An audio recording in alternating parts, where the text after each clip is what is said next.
সংসারের বাবা, উনি জনক। এই ঘরে বড়বাবু আছেন, ওই পরিবারের জনক উনি।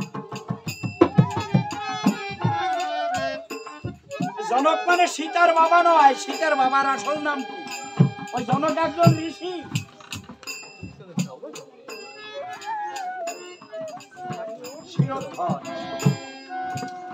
ওনার নাম শিরোধ্বজ, ওনার কনিষ্ঠ ভ্রাতা তার নাম কুশধ্বজ। যাই হোক, ওগো পিতা, আমার এক জীবন ভিক্ষা দেওয়ার সংকল্প ছিল।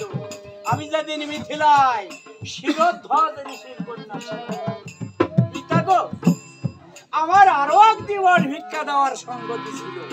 আমি যেদিন অযোধ্যা নিবাসী রাজা দশরথ নন্দন রামচন্দ্রের ঘরণী ছিলাম। এখন তো আমি সর্বহারা, শুধুমাত্র রাম ধন কাঙ্গালিনী ওহদে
আমি তোর কাছে কি ধন ভিক্ষা চাইবো জানিস?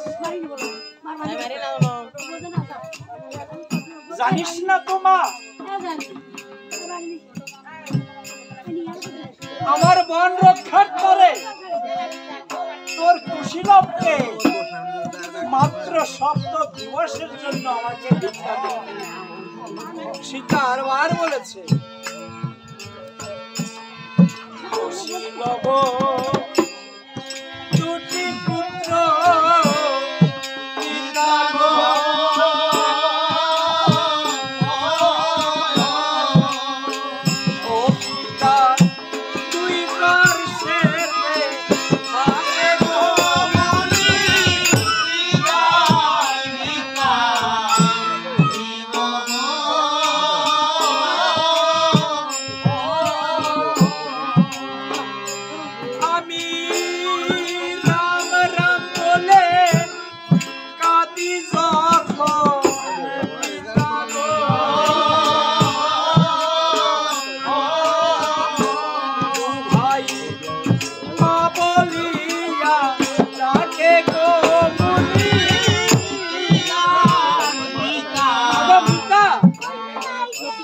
অযোধ্যানগর ছেড়ে এসে সারাটা নিশি আমার প্রভুর কথা স্মরণ করতে করতে জেগে কাটাই। গভীর নিশিতে যখন প্রভুর কথা চিন্তা করি আমি উচ্চের স্বরে রাম রাম বলে কাঁদি। কুশীলব দুই ভাই আমার দুই পার্শ্বে থেকে মা মা বলে আমার গলা জড়িয়ে ধরে। এদেরকে ভিক্ষা দিয়ে আমি কেমন করে বাঁচব? এমনি সময় কুশীলব খেলার মাঠে সাথীদের সঙ্গে খেলতেছিল। মায়ের ক্রন্দন ধ্বনি শ্রবণ করি দুই ভাই ছুটি এসে দুই দিক থেকে মাকে জড়িয়ে ধরেছে। মাকে ডাক দিয়ে বলেছে, মা বলো, এই মনি কি তোমায় মেরেছে? বলো মা। দুই ভাই একসঙ্গে বলছে মা। মহামণি বাল্মীকি এমনি ভাবে জিহ্বা কর্তন করি বলেছে, ছি ছি ছি দাদু ভাই, এ কি বলছো? আমাদের মাকে কি তবু মারা যায়? দুই ভাই একসঙ্গে বলেছে, তাহলে বলো দাদু, আমাদের মা কাঁদছে কেন?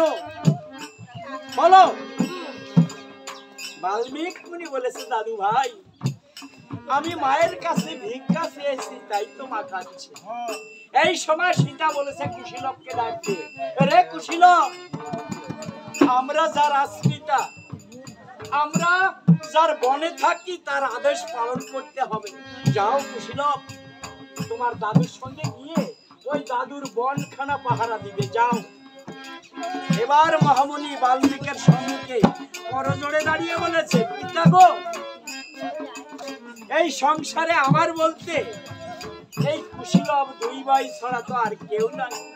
দিবা অবসানে আর সন্ধ্যার পূর্বক্ষণে কুশীলবকে আমার করে ফিরিয়ে দিবে তো? বাল্মীকি মুনি বড় আনন্দ পেয়েছে, মা আদেশ করেছে, তাই বলেছে, হারে মা, তাই হবে। সন্ধ্যার পূর্বক্ষণে কুশীলবকে তোর করে ফিরিয়ে দিবে। মায়ের থেকে বিদায় নিয়ে তিনি ভাই রওনা হয়েছে বন রক্ষার উদ্দেশ্যে। কিছুটা পথ গিয়ে জয় হোক,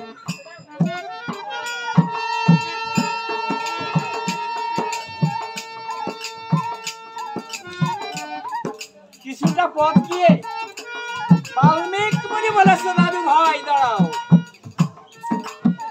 দুই ভাই থেমে গেছে। বাল্মীকি মুনি বলেছে, দাদু ভাই, তোমাদের কি যুদ্ধ বিদ্যা হয়েছে? কুশী বলছে, হ্যাঁ দাদা, জানি। জানো দাদু, আমার দাদার আমি দুই ভাই প্রতিনিয়ত মল্ল যুদ্ধ করি, আমরা জানি যুদ্ধ বিদ্যা। বাল্মীকি মুনি একটু মিষ্টি হাসি দিয়ে বলেছে, দাদু ভাই, বুঝেছি, উহাতে সংগ্রাম চলে না, যাও ওই সরিষ নদী হতে দুই ভাই স্নান করে এসো। কুশীলব সরুজ নদীতে গেছে স্নান করতে। মহামণি বাল্মীকি পথি মাঝে দাঁড়িয়ে করজোড়ে রামচন্দ্রকে বলেছে, দয়াল, তোমারই সন্তান, আমাকে বলে দাও এদেরকে আমি কোন নামে দীক্ষা দিব? রামচন্দ্রকে বলছে। মহামণি বাল্মীকি এমনি ভাবে রামচন্দ্রকে বলতে বলতে দুই ভাই স্নান করে এসেছে। বাল্মীকি মুনি কুশীলবকে বান মন্ত্রে দীক্ষা দিয়েছে।